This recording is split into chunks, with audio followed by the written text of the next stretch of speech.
Hello everyone.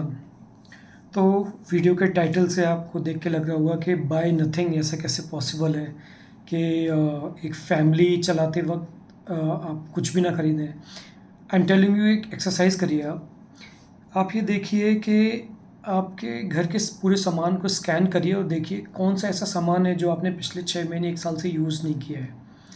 And then उसकी list बनाइए और आपको पता चलेगा कि अपने अंदर जो हैबिट है उस हैबिट को हम कैसे इम्प्रूव कर सकते हैं।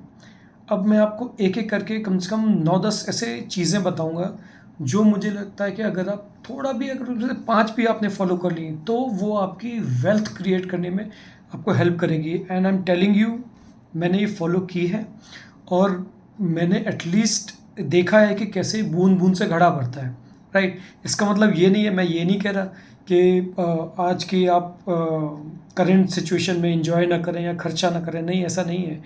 And if you are millionaire, if you have enough money, fine, go ahead, do whatever you want. But mostly for middle class, upper middle class और lower middle class, this is applicable कि आपको ये देखना चाहिए कि क्या आज आप में जितना दम है उतनी ही 40 के बाद होगी, क्या आपकी रिक्वायरमेंट जॉब में उतनी ही रहेगी, क्या आपके बिल्स इतने ही होंगे जो आज हैं 40 के बाद। उसके बाद अगर आपको अपना घर बनाना है, वेल्थ क्रिएट करनी है, एजुकेशंस फंड करनी है बच्चों की, तो ये ज़रूरी है कि अगर आप 25 से 40 के बीच का जो सबसे इम्पॉर्टेंट ईयर होते हैं उसमें अगर आप कुछ चीज़ें फॉलो कर लो तो चलिए स्टार्ट करते हैं। सबसे पहले मेरा ये बहुत ही बेसिक से स्टार्ट करते हैं, फूड डिलीवरी। अब आप ये देखिए कि पिछले 8-10 साल में मैंने नोटिस किया है कि it whatever you want to eat, it is just a click away. अगर अभी आपका कुछ भी खाने का मन कर रहा है, आप जैसे क्लिक करोगे और आ जाएगा। See nothing wrong in that, but I see there is a problem. What is that? पहले ऐसा होता था कि हम लोग हफ्ते में एक बार आउटिंग के लिए जाते थे, संडे छुट्टी होती थी अपने पेरेंट्स के संग, फिर हम लोग बाहर खा के शाम को आते थे, फिर 2 दिन छुट्टी होने लगी, हम सैटरडे संडे बाहर खाने लगे। अब किसी चीज़ को आपने इतना कंफर्ट दे दिया कि अगर अभी बैठे बैठे मेरा कुछ मन कर रहा है मूवी देखते हुए सोफे में बैठे कि चलो ये खाना खा लेते हैं, ये मंगा लेते हैं, आप तुरंत करते हो, भले ही उस पर 50-100 रुपये डिलीवरी लग जाए, until you are premium member. और प्रीमियम मेंबर है तो उसकी एक फ़ी लगती है आपकी। तो मेरा मानना क्या है कि it is even not healthy, it is also impact your habit, कि आपको अपने घर का डेली का खाना अच्छा नहीं लगेगा, प्लस आपका जब भी कुछ भी खाने का मन करेगा आप तुरंत मंगा लोगे। तो उससे आप सोचिए कि आप कितना पूरे महीने में आपने पैसा खर्च किया।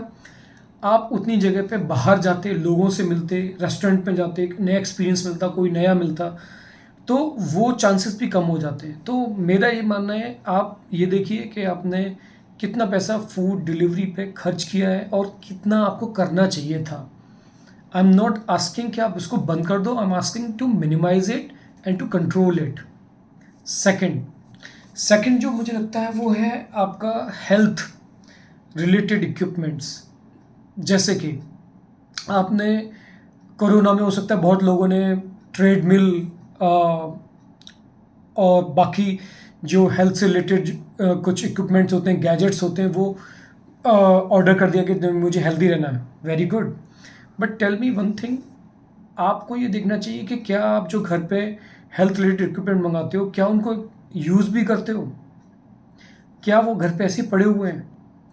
इसको अगर जिन्होंने नहीं लिया है, जिन्होंने ले लिया है, तो I think you should assess it and resale it if it is possible. Otherwise जिन्होंने नहीं लिया उनके लिए मेरी एडवाइस ये है कि अगर आपको हेल्थ रिलेटेड अगर रियली में वो पैशन है तो आप जिम ज्वाइन करिए, पैसे देंगे तो जाने का मन करेगा।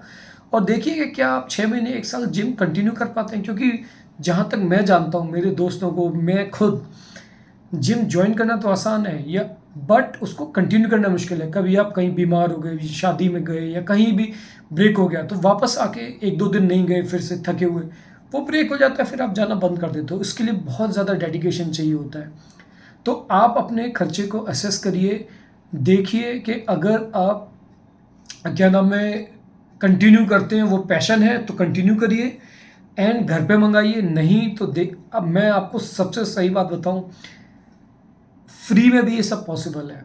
You can do running, you can do jogging, आप वॉक कर सकते हैं, स्क्वैट्स कर सकते हैं, पुशअप मार सकते हैं, हेल्दी फूड खा सकते हैं, लिमिट में डाइट अपनी कर सकते हैं, डाइट चेंज कर सकते हैं, उससे भी सब कुछ वो आ सकता है। क्योंकि ये सब चीज़ें, इक्विपमेंट, गैजेट पहले भी नहीं थे, और पहले भी जिन्हें ये सब पसंद था वो करते ही थे, बट एक माहौल और एक माइंडसेट की ज़रूरत है कि हाँ मुझे करना है। तो ये मेरा दूसरा पॉइंट है कि प्लीज़ असेस करिए अगर आपके पास ऐसा कुछ आपकी हैबिट है तो। थर्ड जो मुझे लगता है जो पॉइंट होना चाहिए वो है डिज़ाइनर क्लोथ्स। डिज़ाइनर क्लोथ से मेरा मतलब ब्रांडेड क्लोथ से नहीं है, ऐसे तो मैंने भी टी शर्ट पहनी हुई है, no. Designer cloth is something you pay extra just for the latest design or something like that.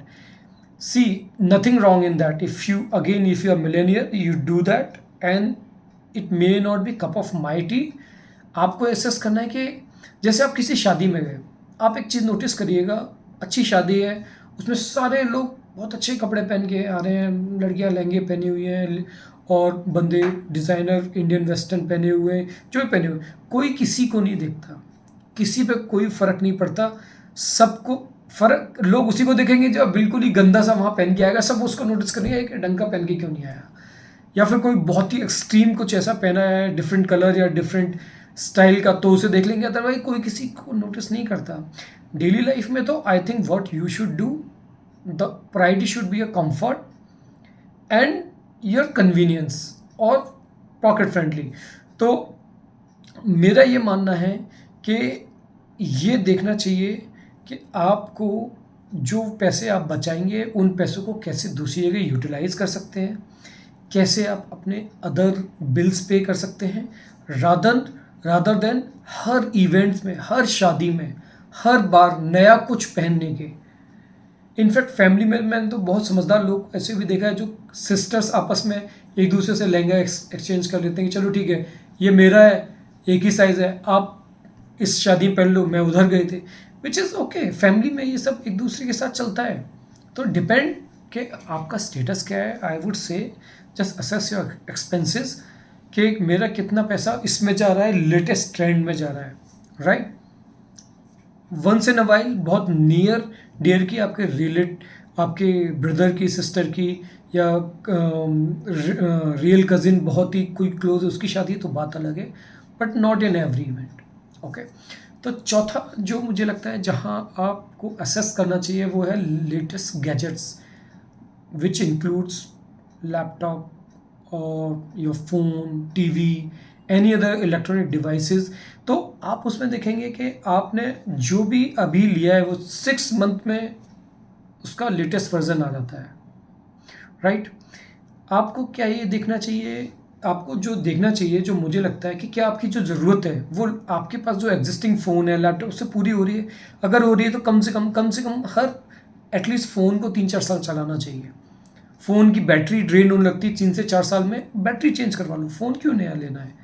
और बैटरी चेंज भी ये नहीं कि किसी लोकल मार्केट से, नहीं, आप उसके ऑथराइज सेंटर पे जाइए, आप वहाँ पे बैटरी चेंज कराइए, प्रॉपर कराइए, 4-5 हज़ार 6 हज़ार में बैटरी चेंज हो जाएगी, rather than taking phone for 40-50,000 और 1 लाख। तो डिपेंड, आप अपना ये देखिए रिक्वायरमेंट क्या है। मान लीजिए फॉर एग्जांपल आपने 128 GB का स्टोरेज का एक फ़ोन लिया, अब आपका फुल हो गया, ऑल्टरनेटिव ऑप्शन है, आप एक्स्ट्रा गूगल ड्राइव ले लीजिए, आप रेंट पे मिलता है पर मंथ 40-50-100 रुपये पर मंथ में, आपको 250 से 10 GB 20 GB 50 GB एक्स्ट्रा ले लीजिए, पर मंथ मिलेगा आपको, rather than thousands of rupee spending. 2-3 साल का काम चल जाएगा, और मुश्किल से मुश्किल 2-3 हज़ार रुपये में। तो मेरा ये मानना है कि आपको असेस करना चाहिए इलेक्ट्रॉनिक डिवाइसेस में, आप कितना भी नया ले लो। इनफैक्ट कुछ कंपनीज तो मैं ऐसी भी जानता हूँ कि जो जानबूझ के ऐसे अपडेट्स भेजते हैं जिससे आपका फ़ोन स्लो हो जाएगा, फिर आपका लेने का मन करेगा, लेकिन ये सोचिए कि वो नया लेंगे उसमें भी ऐसा होगा। ऐसे अपडेट, सिस्टम अपडेट ऐसे भेजेंगे, अगर आप नहीं करोगे तो भी मुश्किल है, वो ज़रूरी है, और करोगे तो फिर आपका फ़ोन भी स्लो हो सकता है। तो that's what I am saying, it's better assess your gadgets, okay। next next is the credit card। ये it is number 1 on my list, I'm telling you। I have seen people जिसमें लोग कई कई लाख के क्रेडिट कार्ड के bill के नीचे हैं, जिन्होंने स्पेंड 3 लाख किया था लेकिन उनका देना 6 लाख है। कैसे? अब होता क्या है, हम क्रेडिट कार्ड पे मिनिमम अमाउंट पे कर देते हैं, सबको पता है, लेकिन हम ये नहीं कभी चेक करते हैं उस पर इंटरेस्ट रेट कितना चार्ज कर रहे हैं। हम ये जानते हैं कि इंटरेस्ट लगेगा, लेकिन कितना। पर्सनल लोन भी 12-14% में मिल जाता है, होम लोन 9% 8% में मिल जाता है। बहुत ज़्यादा ज़रूरत है तो पर्सनल लोन लेके वो काम कर लीजिए, रादर देन क्रेडिट कार्ड पे आप चेक करिए, कैलकुलेट करिए, पता करिए, फ़ोन करिए। 25-30% से ऊपर ले लेता है और कंपाउंड ले लेते हैं कि इंटरेस्ट भी नहीं पूरा पे कर पाए तो इंटरेस्ट पे इंटरेस्ट लगेगा, वो इतना ज़्यादा बड़ा अमाउंट हो जाएगा। मैं ये नहीं कह रहा credit card, credit card use करना is always good. I see 2 benefit. पहला, आपकी क्रेडिट हिस्ट्री बनती है, जब आप होम लोन लेने जाओगे तो आपकी हिस्ट्री बनेगी। दूसरा, आपको रिवॉर्ड पॉइंट्स मिलते हैं। मान लीजिए अगर मुझे 50,000 रुपये खर्च करने हैं, फ़ोन लेना है, मैं अगर अकाउंट से पे कर दूंगा मुझे कुछ नहीं मिलेगा, बट अगर मैं क्रेडिट कार्ड से पे करूंगा तो मुझे ऑफर भी मिलेगा प्लस कैशबैक भी मिलेगा। तो करना चाहिए, लेकिन 50,000 अकाउंट में होने चाहिए मेरे उसी वक्त, जिस वक्त खरीदने जा रहे हैं जो भी अमाउंट। तो मेक श्योर कि आप क्रेडिट कार्ड यूज़ करें, लेकिन वाइजली यूज़ करें, 1 या 2 से ज़्यादा ना रखें। और अगर हैबिट पे कंट्रोल नहीं है तो मत करो, बेटर रहेगा। और अगर हैबिट पे कंट्रोल कर सकते हो, क्रेडिट कार्ड यूज़ करो। मेक श्योर कि उसकी ड्यू डेट से पहले पूरा अमाउंट पे कर दिया, ऑटो पे लगा दीजिए। मैं तो ऑटो पे लगा देता हूँ, अपने आप अकाउंट से कट जाता है, उतना पैसा छोड़ दिया अकाउंट में, जितने का बिल है 20,000 30,000 40,000 उतने का ऑटो पे हो जाएगा। तो मेरा कहना ये है कि क्रेडिट कार्ड की जो आदत है वो एक ऐसी है कि मिनिमम अमाउंट वो चाहते हैं क्रेडिट कार्ड। आप एक बात सोचिए, आप कोई भी चीज़ खरीदते हैं 50,000 रुपये खर्च के, उसमें आपको कैशबैक भी आ रहा है, उसमें आपको ऑफर मिल रहा है। ऐसा क्या है कि उसमें कंपनी कमा कहाँ रही है? कंपनी तो वहीं कमाएगी ना जब 10 में से 5 लोग डिफ़ॉल्ट करेंगे, 5 लोग टाइम पे देंगे, उनसे तो कोई फ़ायदा नहीं है। अब जो टाइम पे दे रहे हैं उनको कैशबैक भी देना, वो उनसे निकालेंगे ना जो डिफ़ॉल्ट कर रहे हैं। तो please check your habit. Next मुझे लगता है कि जो यूज्ड कार है वो means new car, I would say, if you are buying new car in every 3-4 year 5 year, check your habit. See, car जैसे ही बाहर निकलती है 10% डिप्रिशिएट हो जाता है उसका फर्स्ट मंथ में ही, राइट। शोरूम से बाहर निकले, बेचने जाओ, 10% सीधे माइनस, राइट। दूसरी बात, आप एक बात सोचिए, गैजेट्स की तरह कार में भी न्यू फीचर हर 3-4 साल में आ जाते हैं, बट एक्चुअल में आपको कितना एआई यूज़ करना है आपको, जो आपके सामने का पैनल है उसमें से कितनी बार आपको एसी को गाड़ी चलाते वक्त टच करके चलाना है, या फिर आपके लिए वो घुमाने वाला ज़्यादा इजी है। ज़रा सोचिए इस बात को। मेरे हिसाब से तो मुझे ऐसा लगता है कि मैं गाड़ी चला रहा हूँ, मेरी नज़र सामने से नहीं हटनी चाहिए। और अगर टच पैनल में वो चीज़ें हैं तो टच पैनल के थ्रू अगर मुझे थोड़ी भी देर देखना पड़ता है और उसमें ये ढूंढना पड़ता है कि एसी की सेटिंग कैसे है, तो दैट इज़ नॉट गुड। सो मैं एग्जांपल ये दे रहा हूँ कि बहुत सारी चीज़ें कन्वीनियंट उसमें होती हैं जो पुरानी थी, नई में नहीं है। पुराने वाले में मैं नॉब घुमा के अपना वॉल्यूम कम ज़्यादा कर सकता था, और एसी कंट्रोल कर सकता था, सिंपल थी। तो अगर आप नई कार खरीदते हैं, डेप्रिशिएटिंग एसेट है, लोन पे ले रहे हैं, आप सोचिए डेप्रिशिएटिंग एसेट, और जो जिस चीज़ के लिए है उसकी वैल्यू भी कम होती जा रही है और उस पर लोन पे इंटरेस्ट भी दे रहे हैं। तो मेरे हिसाब से जब आप कार लेते हैं कम से कम 7 से लेकर 10 साल तक कार चलानी चाहिए, तब फिर और नए फीचर्स मिलेंगे जब आप जाओगे तो मार्केट के लेटेस्ट, और 7 से 10 साल में उसकी पैसा भी वसूल होता है। और मेरे हिसाब से तो जितना पैसा उतने की कार लेनी चाहिए, लोन भी नहीं लेनी चाहिए। चलिए लोन ले भी लिया तो एटलीस्ट उतना तो चलाइए कि उसकी वसूल हो जाए। इनफैक्ट इंडिया में तो अभी मुझे नहीं पता, लेकिन फिर भी मुझे लगता है कुछ कंपनीज ऐसी हैं जो अच्छा क्या नाम है, गाड़ी 3-4 साल चली हुई विद वारंटी भी देती हैं। तो आप चेक करिए, अगर आपको नई कार लेने के बजाय अगर आप कंपनी के थ्रू, जो नॉन डीलर हैं, जो नॉन कंपनी है जो रीसेल देती हैं, उनके थ्रू ले लीजिए, जिसमें वो 1 साल की वारंटी भी देते हैं कि कुछ ख़राब हो गया तो उनकी वारंटी होती है इंजन की या किसी चीज़ की, वो ले लीजिए। और अच्छे ठीक ठाक फीचर मिल जाएंगे, जो क्या नाम है, 3-4 साल पुराने भी, कोई दिक्कत नहीं है। और उसके बाद आपकी पॉकेट फ्रेंडली भी होगी, जितने में बिकेगी थोड़ा बहुत लगा के उतने में आपको दूसरी कार मिल जाएगी। तो मेरे हिसाब से कार एक डेप्रिशिएटिंग एसेट है। अगर आप बहुत शौकीन आदमी हो तो आप 3 से 4 साल चलिए इस गाड़ी लो, पैसा बचाओ, उस पैसे को कहीं और यूज़ कर लो। अगला नेक्स्ट जो मुझे लगता है, अननेसेसरी ऑनलाइन कोर्सेज। बहुत बार ऐसा होता है कि हम लोग अपनी स्किल अपग्रेड करने के लिए, पर्सनालिटी डेवलपमेंट के लिए और स्टॉक मार्केट के लिए, कैसे डिजिटल मार्केटिंग करनी है, नेटवर्क मार्केटिंग और पर्सनल गाइडेंस, इस सब के लिए हम लोग मेंबरशिप ले लेते हैं। Nothing wrong in that, if you have money fine. But पहले भी तो ये सब चीज़ें होती थी, पहले भी तो बंदा ग्रो करता था जब ये ऑनलाइन नहीं थी, कोरोना से पहले। तब कैसे होता था? तब लोग अपने फैमिली में किसी एक समझदार बंदे को ढूंढते थे जिसने ग्रो भी किया हो, जिसने हर चीज़ अच्छे से की हो, उसको कॉल कर लेते थे, भैया या दीदी आप ये बताओ आपने कैसे किया, सजेशन भी लेते थे, आपकी शादी में आपने कैसे संभाला। हर तरह की एडवाइसेस अवेलेबल आपके अराउंड ही मिल जाती थी। नहीं होती थी तो आप पूछते थे कि कौन बता सकता है भाई, राइट? क्यों? क्योंकि बंदा बाहर निकलता था, वो एक सर्कल बनाता था, उस सर्कल में हेल्प लेता था, फ़ोन उठा के सीधे मिला लेता था। अब हर चीज़, क्योंकि बंदा बाहर नहीं निकल रहा हो वर्चुअल वर्ल्ड में, तो उसके कॉन्टैक्ट्स भी इतने नहीं है, और कॉन्टैक्ट्स भी हैं वो रियल कॉन्टैक्ट्स है, एक्चुअली फेक है, फ्रेंडशिप तो है नहीं। तो फ्रेंडशिप बनाइए ना, रियल रिलेशनशिप बनाइए, तो हमको इन सब की ज़रूरत नहीं पड़ेगी। आपको हर एडवाइस अपनी फैमिली में मिलेगी। और अगर आपको लगता है, मैं फिर भी मना नहीं कर रहा, अगर आपको लगता है ये एडवाइस मुझे यही बंदा दे सकता है, fine, take membership, but not for everything. बहुत सारी चीज़ें तो आपको फ्री में यूट्यूब पे, इंटरनेट पे मिल जाएगी, ब्लॉग मिल जाएंगे, आप पढ़ना शुरू करिए।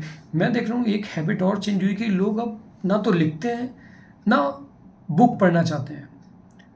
I think this is not good. अगर फ़ोन में ही सब कुछ पढ़ेंगे, छोटे छोटे अक्षर में पढ़ रहे हैं आप, और इनफैक्ट मैं ये देखता हूँ कि बुक पढ़ने की आदत छूटती जा रही है, तो फिर that is not good. Please revisit. Unnecessary subscription, unnecessary ये मेंबरशिप लेने का कोई पॉइंट नहीं है। अगर ले भी लिए तो यूज़ करके ख़त्म करिए, जल्दी इसको एग्जॉस्ट करिए। Next, this subscription, unused subscription for like OTT, gym membership, internet का upgraded plan, right, food delivery की मेंबरशिप, प्रीमियम में, बहुत सारी मैं ऐसी एग्जांपल दे सकता हूँ आपको जिसमें आपने प्रीमियम मेंबरशिप ले रखी है, राइट। फॉर एग्जांपल रिजॉर्ट्स की होती है कि आप साल में 5 दिन 4 रात का आप पैकेज मिलेगा, आपको केवल 2-3 हज़ार रुपये पर डे का देना है, उसमें ये आपकी फैमिली जा सकती है। लेकिन आपको ये नहीं पता कि वो आपसे ही पैसे निकालेंगे, उनको अपना बिजनेस चलाना है, वो कैसे निकालेंगे। उनके होटल्स ऐसे कोने में होते कि उसके आसपास दूर दूर तक कुछ होता ही नहीं है। उनके रिजॉर्ट में रुकना है, खाना तो वहीं खाना पड़ेगा ना, उनकी सर्विसेज यूज़ करनी पड़ेंगी, वहाँ से आपका निकल जाएगा, मेंबरशिप से निकल जाएगा। और मान लीजिए कोई गड़बड़ हो गई, घर में कोई मिस हैपनिंग हो गई, उस साल आप नहीं घूमने गए या अगले 2 साल नहीं गए, भाई होटल ही तो है, फ्लाइट की टिकट तो आपकी ही लगनी है ना, बाकी खर्चा भी तो आपका ही होना है। तो आप नहीं गए तो फिर वो आपका वेस्ट हो जाएगा, या फिर ज़बरदस्ती आप किसी और को दोगे, अपनी रिश्तेदारी में दोगे। तो कहने का मतलब ये कि देखिए कि OTT में भी आप किस चैनल को कितना देखते हैं, कितनी बार देखते हैं, और क्या वो ऐसी ही पड़ी हुई है, उसको दोबारा देखा ही नहीं है लेने के बाद। रिविजिट करिए। मान लीजिए 2,000 रुपये महीने भी बचा लेते हैं तो भी तो 24,000 पर साल हो गए। क्या 24,000 पर ईयर आपको अगर पैसे मिले तो आप छोड़ दोगे? नहीं छोड़ोगे ना, वो आप ही के पैसे हों तो यही बात है। ये छोटी छोटी चीज़ें हैं कि अगर आप अपने रिविजिट करो, अपनी स्पेंडिंग को लिखो, पूरे महीने की आप कहाँ कहाँ आपका पैसा जा रहा है, तो आप देख सकते हो कि यार यहाँ तो पैसा नहीं जाना चाहिए था। तो ये मेरा नेक्स्ट है। अब जो मुझे लगता है जो अगला हो सकता है, हाँ, लास्ट, अब आपने पैसे बचा लिए, अब बचाने के बाद अगला स्टेप क्या होता है? भाई आपको वेल्थ बिल्ड करनी है। कल को आपको मिडिल क्लास से अपर मिडिल क्लास में जाना है 40 के बाद, या फिर आपको सेव करना है। आपको अपनी जॉब का नहीं पता, कॉर्पोरेट जॉब का नहीं पता कब तक रहेगी कब तक नहीं रहेगी, और इनफैक्ट लोग कॉर्पोरेट में चाहते भी हैं 40 के प्लस के लोगों को, या नहीं चाहते, उन्हें हमेशा यंग बंदे चाहिए। अगर नहीं चाहते हैं तो आपको देखना पड़ेगा कि आज तो मैं बहुत अच्छा कमा रहा हूँ, उस वक्त पे मेरे एजुकेशन, बच्चों की एजुकेशन, बिल्स पे करने के लिए या घर खरीदने के लिए पैसे कहाँ से बचेंगे, कहाँ से आएंगे? तो मेरा मेरा मानना ये है कि जितना ज़रूरी है पैसा बचाना, उतना ही ज़रूरी है उस पैसे को बढ़ाना। और बढ़ा नहीं पाते हो किसी भी तरीके से तो उसे बचाना, एटलीस्ट जितना है उतना तो रहे। और उसके लिए ज़रूरी है अन टू लुक्रेटिव या अनजस्टिफाइड स्कीम से दूर रहना। अगर आपको कोई ऑफ़र देता है विच इज़ टू लुक्रेटिव कि हम आपके को 15% रिटर्न देंगे, 18% रिटर्न देंगे, 20%, तो आप ज़रा ये बैठ के सोचना इसका बिजनेस मॉडल क्या है। ये कैसे मुझे 18% या 12% दे देगा, उसके बाद अपने लिए भी 5-6-10% बचाएगा अपने खर्चों के लिए, और फिर अपना मार्जिन या प्रॉफिट बनाने के लिए वो ऐसा करेगा क्या? इसके पास कौन सा ऐसा अलादीन का चिराग है जिसके थ्रू इतना पैसा ये बना रहा है, उसका मुझे 12% 14% दे रहा है। गवर्नमेंट सबको 7% की एफडी के दे रही है, पीपीएफ में 7.1 दे रही है, सुकन्या में 7.5 दे रही है। तो ये कौन सा ऐसा चिराग है इसके पास जो ये इतना पैसा देगा?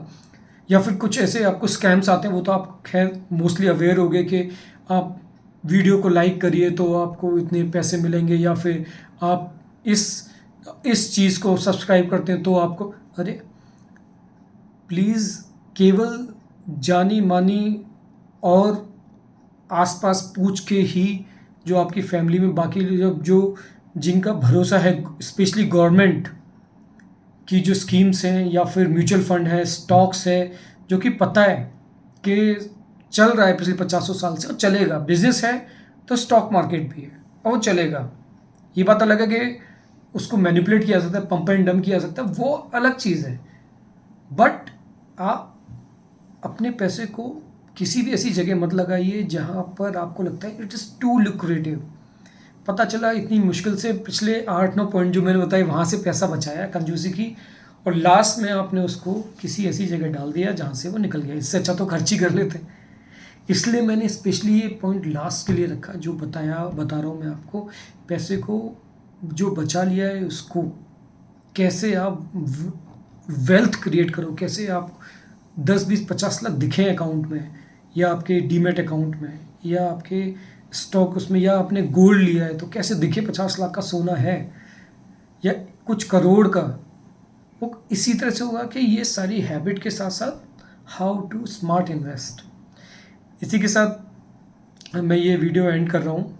एंड मेरा लास्ट मैसेज यही है, it's I am not against of spending, it's about balance, कि कैसे आप आज की डेट में, आज के दिन में भी अच्छे से रह सकते हो, और जो लिस्ट बना सकते हो कि गुड है, गुड टू है, मस्ट है, और गुड टू हैव में भी बस लिमिटेड चीज़ें रख के एक वेल्थ क्रिएट कर सकते हो अपने फ्यूचर के लिए, विच इज़ वेरी नेसेसरी है, because current time is very unpredictive, unprecedented time, and you never know कि किस तरफ करियर, किस तरफ मार्केट जा रहा है। चलिए बाय।